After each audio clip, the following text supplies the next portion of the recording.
the luggage, la la la. Pack up the luggage, la la la. Unpack the luggage, la la la. Hi-ho the glamorous life. Ice in the basin, la la la. Tracks in the plaster, la la la. Mice in the hallway, la la la. Leading a glamorous life. Time for the carriage, la la la. Down the sandwich, la la la. Night of the glamorous life.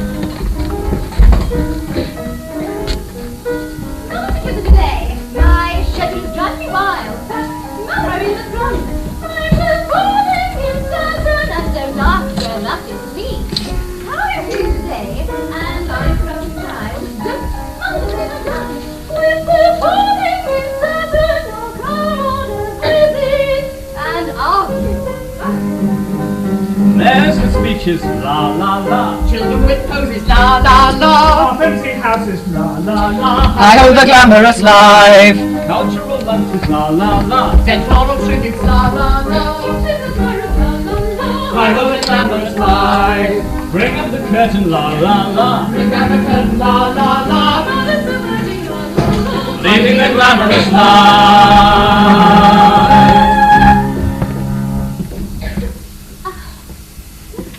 Oh, I'm terribly sorry. That's all right, miss. Do you have the time? Yes, it's about 11 o'clock.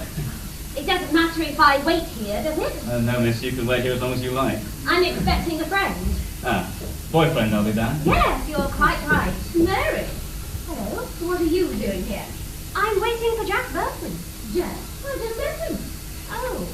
Then perhaps I mistook the time. Didn't you and he have a row last night? Yes. But not a serious one. Are you sure? It's so difficult, you know. You're not content with men as they are. You're always so altered. Only because they never seem a bit like what they're made out to be in the book. Book? Yes, about book. Well, I do. Life comes first, Ducky. If I were you, I'd snap out of this beautiful dreamland of yours and face the little reality proclaimed. That's more comforting in the long run. You think I'm a fool, don't you? Not exactly. But you're always pretending things are what they're not. Goodbye, Mary. Bye.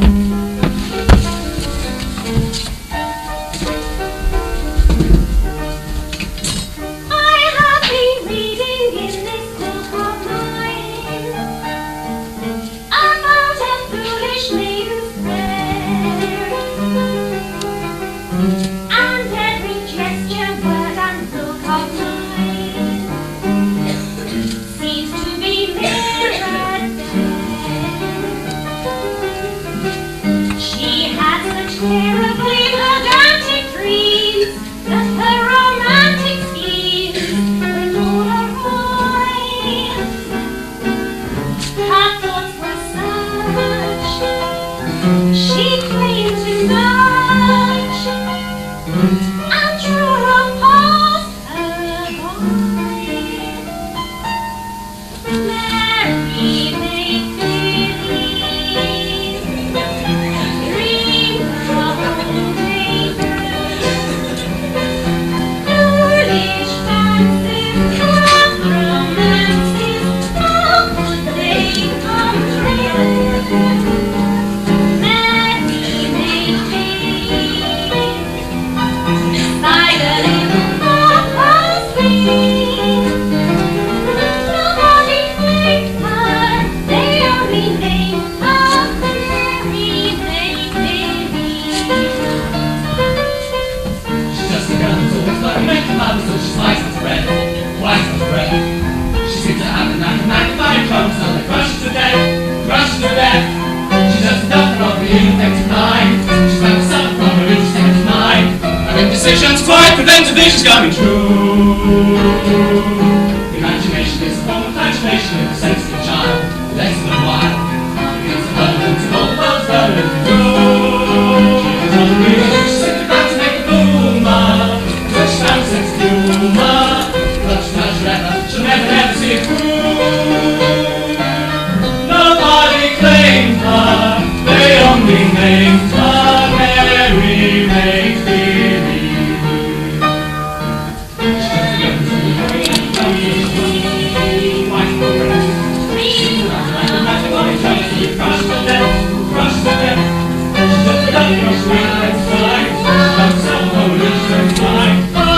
Ambitions high, but then wishes don't be true. Imagination is form of imagination that sets the child. Let's move on. Time is romance, almost like a school. Sympathize make bloomer, and so she finds says bloomer. But she'll never see it through. Nobody claims her, they only named her. Mary made believe.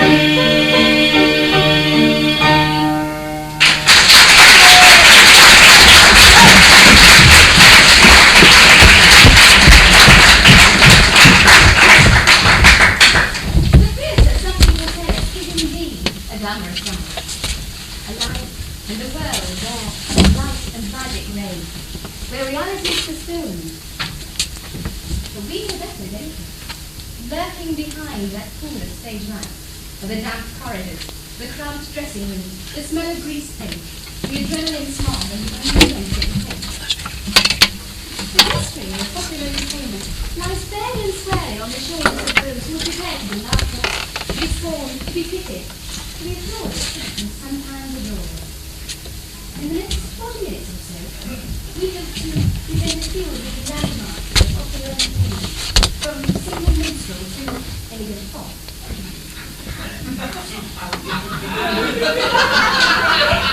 Grand opera is like musical. So very soon, and laugh a lot, please, and cheer us on in immediately prior to London.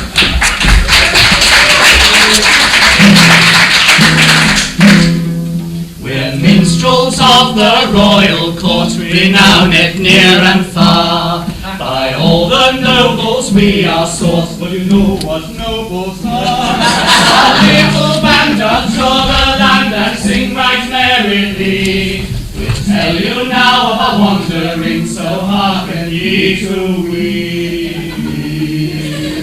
With my lute And my flute, And my flageolet, we wander from castle to castle. I carry my lute in the usual way. and I stuck my flute in the past. a lovely young lady once asked me to play. She said, play me a trill on your flageolet. So I gave her a trill and then went on my way. With my flute and flageolet. With my flute And my flageolet. The king orders good entertainers. And inside the palace he asked us to stay, to live with the royal retainers. A young lady singer there joined us one day, and verily sang a most sweet roundelay. But she left us, she got in the royal family way. With my flute and flageolet, with a hey nonny, hey nonny, hey nonny, no, with a hey nonny, hey nonny, no, oh. With my lute And my flute, And my flageolet thou mayest think we are pedantic. But love is the subject of many a lay, and that makes a very romantic.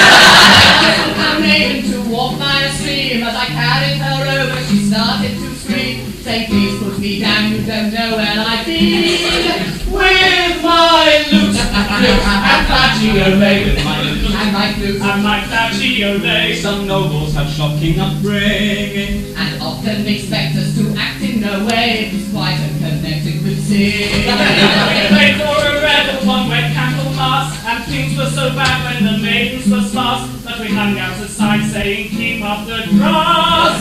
With my lute and flageolet, with a hey nonny, hey nonny, hey nonny, no, with a hey nonny, hey nonny, no, oh, oh.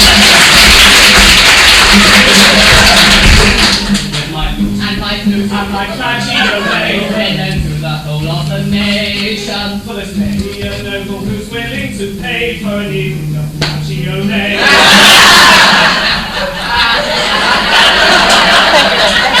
The nobles we play are so catchy we find. There are dozens of bad imitations around. But it's us who invented the Liverpool sound. With my lute and flageolet, the minstrel boy to the war has gone. Ooh, all those soldiers.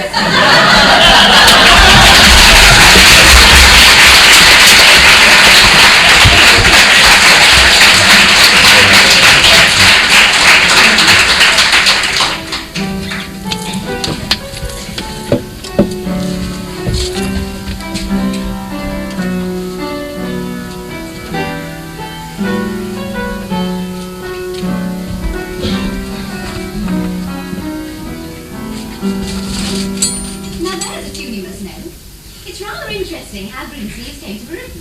I'll tell you about it. 1546 was a very bad year for the theatre. Gorbadak was doing poor business at the Globe, and Gallagher was still giving everybody needle. And apart from a revival of Everyman, well, that's about all there was on, really. Dramatists had seemed to have stopped writing. Shakespeare hadn't even started, of course. The master of the King's Revels was getting really rather worried, because he had to have a new revel on before Candlemas. The court had adopted a policy of presenting only new plays, you see. So he sent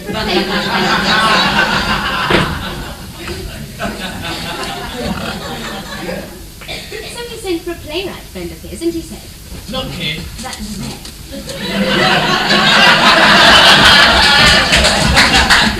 How about trying to be another Spanish tragedy or something? Well, it's not easy, you know. All the best plots have been used already. The second volume of Hollandschat's not out yet. The public's only interested in bear baiting. They don't give a fig for the theatre. Very angry young man he was. Anyway, the master of the King's Revel said, Well, you must be able to think of something. I know. Why don't you rewrite Ralph Royster Doyster as a musical? Anything to stop it being done straight. Well, Kid thought this was rather a splendid idea and rushed off to start work on the book straight away. But neither of them could think of a suitable ending for the first half of the musical. It would be fantastically difficult. As they said, and they were quite right, for a first half closer, and that's what they called it, you must have a hit, a palpable hit. They thought of There's a Summer Coming In and tossing it up as a galliard. Of course, that had been done. If only we could get hold of, say, another Agincourt song. Now there's a song for you. They were still singing it after the 100 Years' War, and with really enough words, it sold over 5,000 copies. Smaller population and so on. No, they're just not writing them like that anymore. Well, we don't know, though. I mean, surely there must be somebody somewhere in some squalid garret. How do we find out? I know. Let's run a festival. A festival of popular British plain song. And get everybody to sing their original songs into the old bankside. This is just what they did. Thousands of songs arrived. They read them through. They played them over. What a thing. Nothing you could close anything with. They were in despair, the two of them. Anyway, then they thought of trying them over on the virginals. Yes, all right, enough. I thank you, Mistress Anne. Verily, He said, verily, this tune Greensleeves, it's a charming roundelay, but I doubt if it's commercial. Who wrote this anyway? and a voice from the wings shouted out. We did. So, of course, they looked out. They could just make out a figure standing there. And they said, Who are you? and the figure said, and this is the interesting part, and the figure said, We are Henry VIII. We are. So, of course, they realised that Greensleeves was just what they wanted. They put it in the show, and under the title of Don't Look, My Ladies of 1547. It ran for years, as you might expect, with royalty taking an interest. So that is why, to this very day, whenever you go to see anything you play, whether it be set in 1300 to 1715, for incidental music, Greensleeves is always played. And the royalties go to royalty.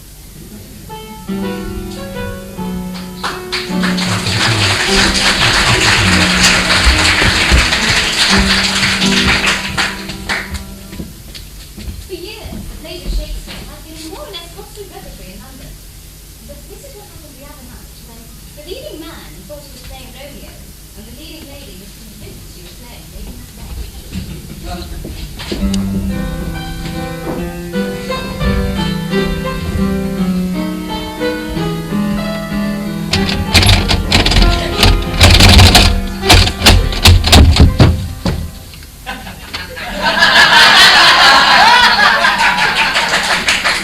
But soft!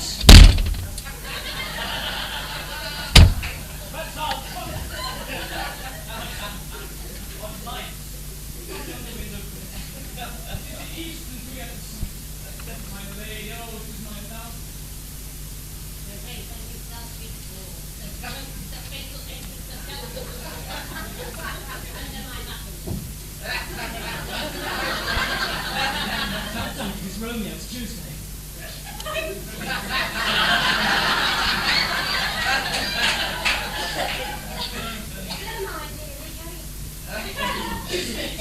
Oh, speak again, bright angel. For the love is glorious, this night being on my head, that is a winged messenger of heaven. My woman's breasts and take my milk. And to both, it is not to me she speaks. Oh, come, this night and all thee. In the sunny smoke of hell, the mighty night see not the wind dignity.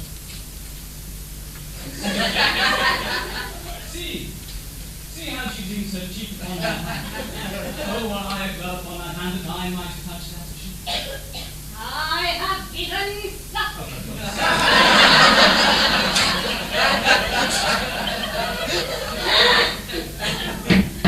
I hear a knocking at the south entry. Retire we to our chamber. Henceforth I never shall be Romeo. Oh, I have given suck.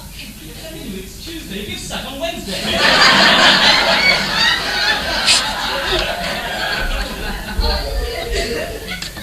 I, my lord, I, a soldier and a beard. With love's light wings that I approach these walls, or sturdy limits cannot hold that out. There, there's a knocking at the gate. Put on your night clothes, lest occasion the I'm afeard all this is but a dream. Too much being sweet to be substantial. Oh, put on your night clothes. Look not so pale. No joys, contract tonight. What's done cannot be undone. To bed! To bed! Down, for God's sake, it's Tuesday, for God's sake, put me down!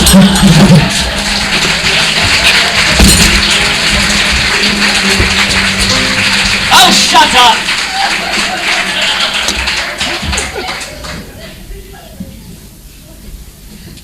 There's a lot being said about Shakespeare, young chap, criminal work himself. I fear, like many of our great dramatists, he will sing down straight. So really it is not what is never been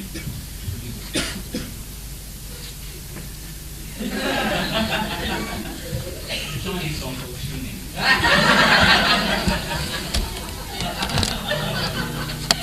Was in the 16th century. The Beaumont Fletcher Marlowe team was taken into part. He practiced writing poetry. He became the toast of the town. When he finished the Wreck of Lucretia, he started writing it down. Oh, it's all right.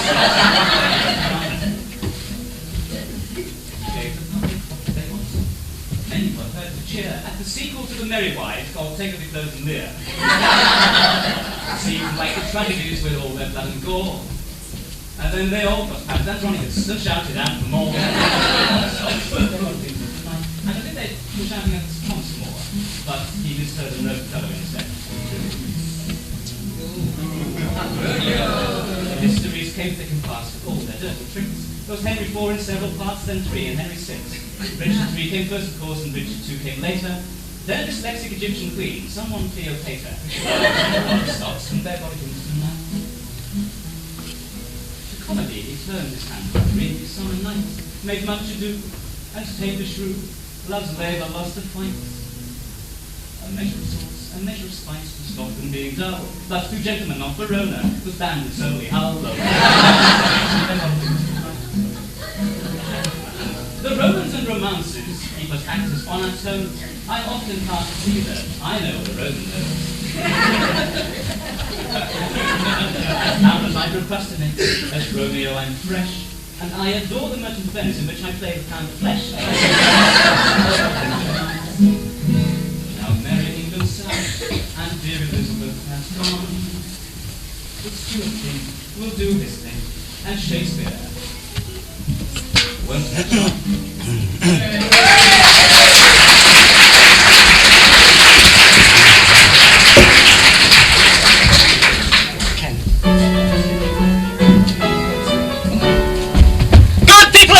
None other than Mistress Nellie Gwynn! Well,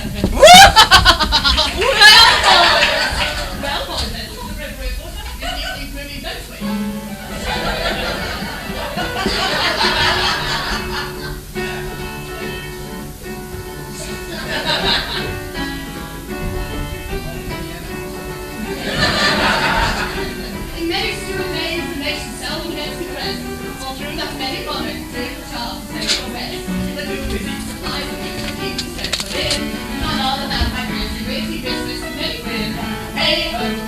parade, pushing through the King's Highway. Sporting Ellie Gwyn, sporting Ellie Gwyn, dashing around in Drury Lane, popping in pubs and out again. A truly sorry state of grace I am not included, the men's waiting in the queue. I threw blood orange to Charlie too. He was 60 feet before he knew. An ordinary Gwyn. To lie enough to town with his I think the devil bench.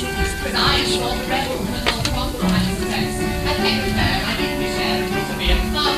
With half an elf in Campbell and a New Chelsea bus. I started to ride. Through down to the old grand pine. Yeah. There's been a lot of very little things being said about me. Oh yes, a lot of mothers being context and rare. I've been called some very peculiar names. Mistress Nell, sweet smell of old glory of the lot. Now listen to me. My name's Ellen McGlynn of the Red Air. Died in Rockright 2 weeks. Believe me, I've no time for writing. I've plotted a copy book before now, but that's another story. And it's all the right of the sound rooms, the cats or kids or something. Well, he's secretary to the Admiralty, so I was calling Mr. Boots. You know what the matter with him? He's just nothing but a dirty old gossip writer who goes round the town saying he's so protected. And then he writes about them in his diary. I warrant you should have heard what he said about my party on the stage last night. What a finale. Sir Aubrey Withenshaw went up to the king and said, "You're tight as oats. Charleston's living." The scandal the next day, touching people for the king's evil. Touching them for his own vinegar after this. And he always would have a country dance after dinner. I got so tired of putting up the maypole, I said, "He's shut. If you must dance, stick the maypole up yourself and dance round." Naughty Henry Gwyn, the bull of Morton Tin, dashing around the Walter Bush, carrying off the royal push. The many favourites tried to score, very few got in. The name was out to make us red. And now we love this little bed. With my royal appointment overhead. A naughty Henry Gwyn, woo!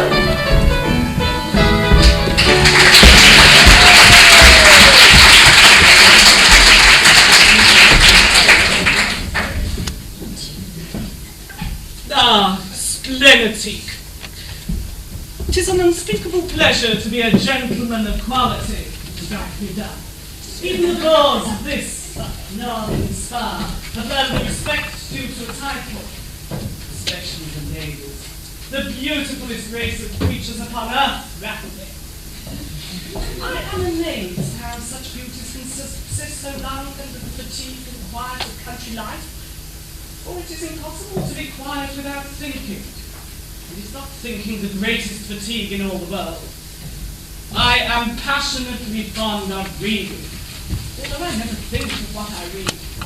My life is a perpetual stream of pleasure that glides through with such a variety of entertainment that I believe the very wisest of our ancestors didn't have the least conception of any of it.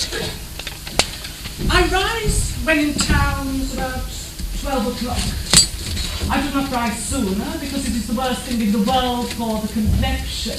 Not that I pretend to be a hoe, but a man must endeavour to look decent, lest he make so odious a figure in the side-bags that the ladies are compelled to turn their eyes upon the play. So, at 12 o'clock I say I rise. Now, if I find it is a good day, I resolve to take the exercise of riding. So, drink my chocolate and draw on my boots by 2. On my return, I dress, and after dinner, lounge perhaps at the opera. I am passionately fond of music on Tuesdays and Saturdays, for then there is the very best company, and one is not expected to undergo the fatigue of listening. For there is my lady Tattle, my lady Praise, my lady Titter, my lady Giggle, my lady Sneer, and my lady Grin, who have boxes in the front, and when any favourite air is singing, are the prettiest company in the world. Strike me at you.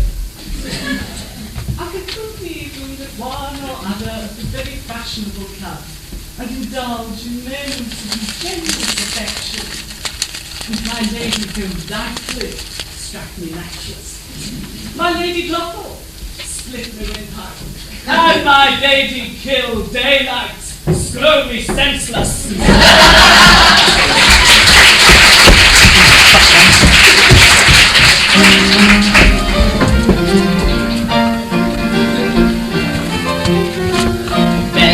entertainment like the good old music hall. Now that's the place we go to when the evening showers fall.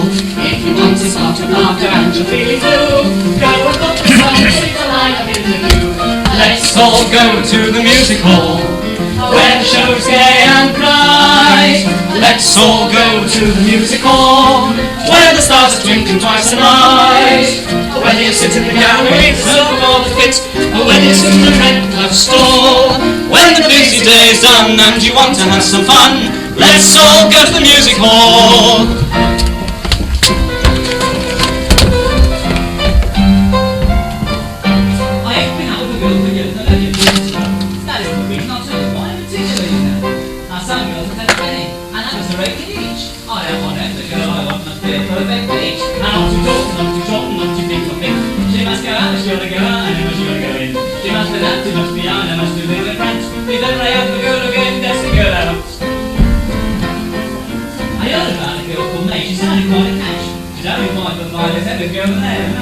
But when I met her in the woods, I knew I could tell the pub, cause she was sort of lying down, but she was standing up. She must get out, she'll get out, and who was she'll go in? She must be left, she must be behind, must be in France. Be back right out of the girl again, that's the girl I want. Then I met Rose Blue Lunch, the old from Wales. Just based on South Boy, about the nails. If I could see your face, I said I'll never more grown. So bring your lovely face to me, leave your body alone. Not too short, not too big for him. She must go out, she ought to go out, and who she ought to go in. She must turn out, she must be on, and must do in France. If ever I have the girl again, that's the girl I want. Then I met my husband's eye, the girl's running off. She walks in beauty as the night, with her legs right down to the floor. I pressed me suit, she creased her frock. We had a lovely spree. She was the girl I've been looking for. Now her husband's looking for me. Not too short, not too big for me. Altogether, she must go out, she ought to go out. Come here, you. If I have to go again, that's the girl I want.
She begs your pardon, but she wasn't born yesterday.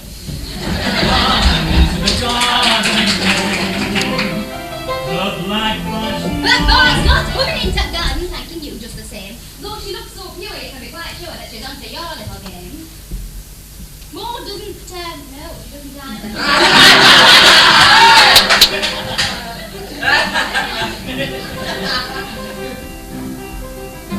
Maud, no, she's being dancing.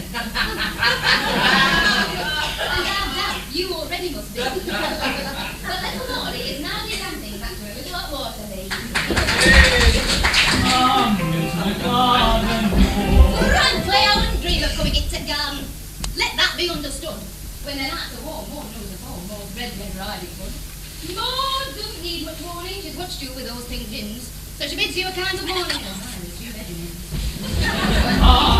Do you really think sitting at home is supposed to come in at garden? Flowers set her teeth on edge. And she's much too old for a stranglehold in a prickly hedge. Pray, stand there till your arse resounding and not doing the slightest good. Because Maud's not coming into garden, and you're mad to have thought she would.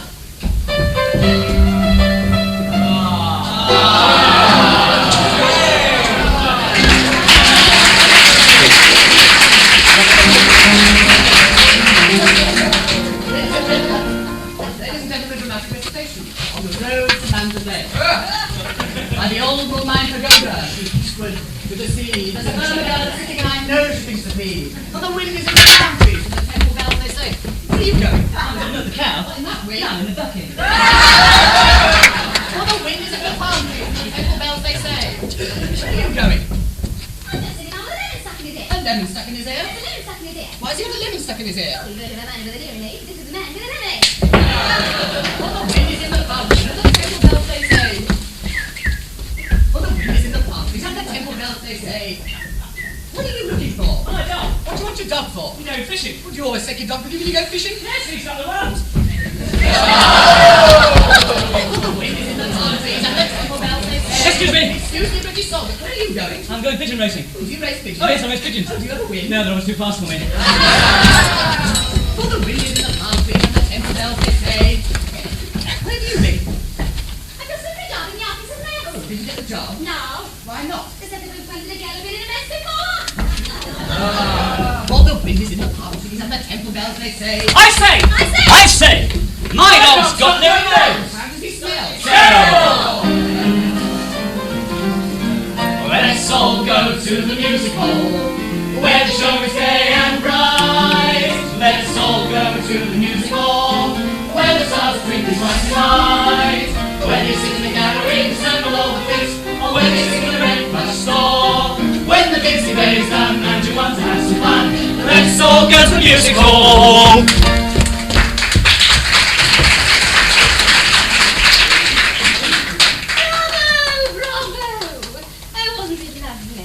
Celestial, how lovely. Bravo, bravo. What a marvellous voice. Wasn't she good? Yes, she really is celestial. And he was so good. The one in the middle. The main man. You know, the one in blue. The one with that lovely voice. Goodbye. Hurry, manage. Would you like to go and mingle a little now and see who's here? Or shall we just digest what we've just seen? Oh, all right. We'll digest now and mingle later. You know, when I was very, very young, I'm sure I heard Belushi sing that part. In case I'm clever. I must confess I got a little confused in the story. Did you? I mean, I know she's a twin and there's a mother. But I couldn't quite understand why when you first see her, she's wearing that pretty white dress. And then when you see her next, she's dressed as a crusader. I know it's probably a disguise, but I wonder why. Yes, she's probably the daughter of the one in black. The man who sang at the top of the stairs with that lovely voice. Yes, all right then. We'll look it up and make sure, shall we? Let's see who's who. Don Panzano Wealthy Landowner. That's probably her father.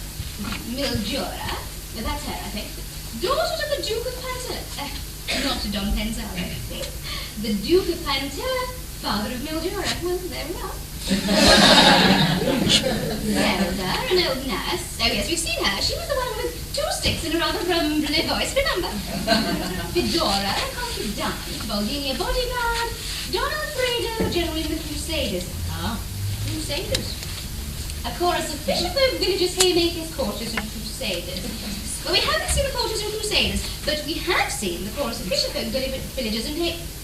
Yes, we have. They were the ones with the fishing nets and the hair eggs and things. Now then. Mildura pines for her lover, Don Alfredo, who prepares to leave for the Crusades. Now, there we are again. And disguises herself in order to follow him to Malta. Malta. Dear Malta, how I love it. Do you know Malta well? I used to go a great deal when I was a girl. Oh, we had such fun. I used to stay with darling Admiral Sir Carlington Dexter and his wife Naja. You know Naja? She's a little strange. You met her in Casablanca. Exactly. But I don't know why, because she was always so good to me. Oh, funny. Parties and more parties. Heavenly, I'm going to uniform. White naval uniform. White naval uniform. And you know, honestly, one hardly noticed the Maltese at all. Mildura decided to follow Don Alfredo, but Don Penzalo seeks revenge for slight at him by the Duco, and plans to abduct Mildura, whom he suspects of political duplicity, and flee with her to Spain. Spain? Very movimente. Do you know Spain well? No, Italy's my passion. Bella Italia. Yes, I will get very cross if I don't get my annual ration of Bella Italia. So nourishing. Oh dear. Here come our neighbours again. So sorry. Can you get mine? Oh, yeah. Oh. Tiniest little ladder. You know, we all really ought to come to the opera more often. I mean, I love it. Yes, I'm musical. Mother used to come quite a lot as well. She had the most enchanting gift. She could play the piano entirely by heart. I suppose you should say by ear, really, shouldn't you? Yes, she never had a lesson in her life. She would come to the opera, sit there and listen to it, and come home and play the entire thing. Oh, sorry. Sorry. Play the entire thing by heart, without a note in front of her. Marvellous. So, of course, I grew up knowing all these lovely, lovely tunes that we all know so well. Yes, wonderful advantage. One step ahead of everyone else. Yes. Now, what does that do? Holding store for us. Act 2. Where are we? Here we are. Cloisters in Geminiani Cathedral. Yes, wonder if I know that cathedral. So many lovely cathedrali all over Bella Italia. You're not getting hungry, are you? No, it's such a long opera, you know. 3 more acts. I do hope you're not getting hungry. I mean, I should have fed you better. Boiled egg is not enough for the opera. I do hope you won't wilt. There we are. The lights are going down. Oh, I'm so excited. I'm like a child at the theatre. Oh. Do you know, I don't know who the conductor is, but they say he's awfully well known. We don't know where we are, do we? Oh, we do. The cloisters in the Cathedral of St. Geminiani. Oh, shh. Shh.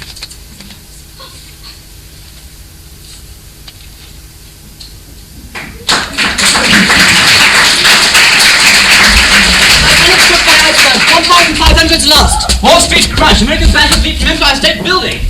Fraud and child abuse. Trial continues. Agatha Hannigan indicted.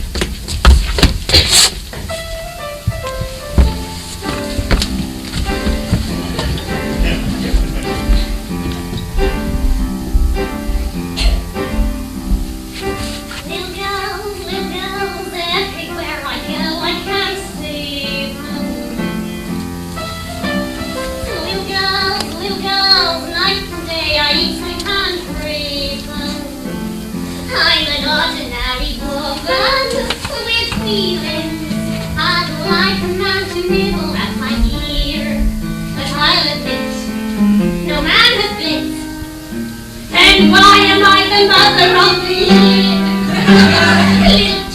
Little teeth, everything around me is little. If I ring the little next, surely I will get an acquittal. Some women are dripping with diamonds, some women are dripping with pearls.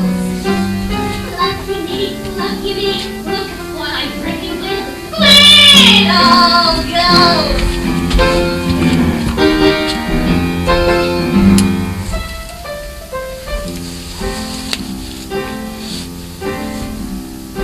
How I hate little shoes, little socks, and each little bloomer.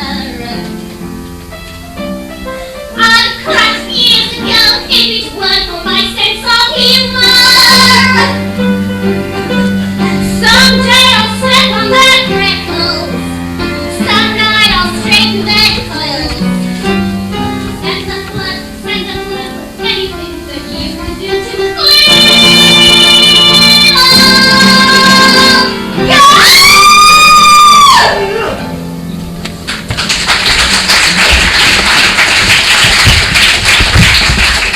Ladies and gentlemen, of recent years it is becoming increasingly obvious that Christmas plays for children, while still giving infinite enjoyment to the grown-ups, are not satisfying the rather less simple tastes of the kiddies. However, next year this will be remedied. We're to present 3 short extracts of plays written especially for the modern time. We present first a play by Mr. Jackson Williams, who has rewritten Peter Pan and entitled it A Band Named Peter Pan. Wendy! Wendy! Ain't you, for Pete's sake, never coming out the bathroom? What was you doing so long? Hell, I was thinking about home. Jeez, Wendy, you drives me nuts. I'm crazy for you. Oh, what way are you crazy for me? Unspeakably, basically, brutally. I love you like I love my mother. Your mother! Why don't you go what I am. What are you? A streetcar named Randy. I don't want to grow up. I don't want to. I just want always to be a mentally retarded adolescent.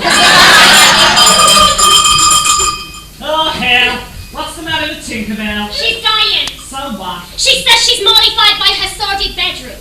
You promised to have it redecorated. She says she'll die unless everyone believes in interior decorators. Do you believe? Do you? You better say you do and say it quick or you'll get slapped. Sure they believe. What do you mean you was thinking of home? I was thinking maybe I ought to go back. You know how it is. Go back, huh? I went back once and what do you know? There was another little boy in your bed. College boy. Not so little. I was thinking maybe I ought to go back. I know how it is. When you gotta go, you gotta go. I tell you what, I'll build a little place for you, and you can come and live there 6 months in the year. Where is this place? It's deep down in a sordid swamp, way down in the mud. Nothing pleasant don't never happen there. The only ones that smile are them that's going demented. It's sordid, it's depressing, it's dirty. What's the name of this place? I can hardly wait. The never, never out of bed land.